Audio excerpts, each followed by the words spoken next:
Now the question is, do I drink?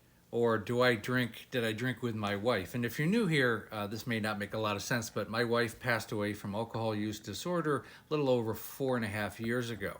And I was, as her spouse, people ask me this 20 times a day. Was I part of the problem or did I drink? And you have to have an understanding that alcoholism is a very individual thing. On that note, there are husband and wives that do drink together. Ours was definitely not that case. Alcohol's never been a part of my life, and I'll just answer this and put it to rest once and for all. And understanding that alcoholism is an individual thing. She drank on her own. I used to go to the gym. I have very much an athletic background. I mean, I lift weights. I played football, lacrosse.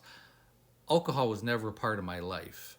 That's why it was always very confusing, and that's why I didn't really have a lot of experience with it, personal experience. And this is some of the reasons why Amanda, I never really understood what she was doing, and from lack of experience. One of the reasons why I tell these stories in great detail, because I know there's a lot of spouses and family members who really don't understand what's going on with their loved one when they're drinking on a regular basis. They don't really get it. They just think they drink a lot and they deal with it, and they don't really understand the origins of it. And it's so, so important. And this question also bears a little bit of, well, it must be the family's or the spouse's fault that the alcoholic in their family is drinking. And again, this is just comes from a lack of experience and understanding of the disease. It very rarely has anything to do with the people around them, certainly in a secondary family. Now, the original family in childhood, that's a possibility. The origins of someone's life, there is a lot of influence there. Family culture, hereditary issues, trauma in childhood. That can pass on into adulthood.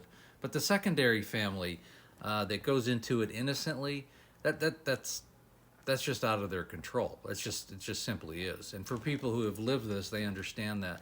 For family members, spouses, it's very stressful, especially if you don't really get what's going on, and you deal in a world of reactions, and anger and frustration and animosity, and you don't have an understanding. And then, to be blamed for things that you don't even understand yourself is equally insulting, and really very, very unfair. And for people in that situation, I hope they understand that. I hope that makes sense. To learn from this is to realize that if you're always looking for a scapegoat, the scapegoat only comes from the alcoholic. The person who suffers from alcohol use disorder, is the only one who can solve the problem, period. It has to come from them. Their sobriety has got to come from them. And again, what's often the case, people like to shoot the messenger because obviously the messenger must be the reason, because it's only coming from their perspective. And that's just, simply not true. Again, if you're ready to work with me, click on the link tree in the Calendly link, set up a calendar call.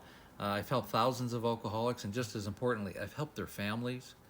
If you do set up a call, set it up with that in mind, that there is a coaching program attached, not just a call to have a conversation. That's not the point of it. And again, please like, share, and comment. We also have the Facebook group called There's an Alcoholic in the Family.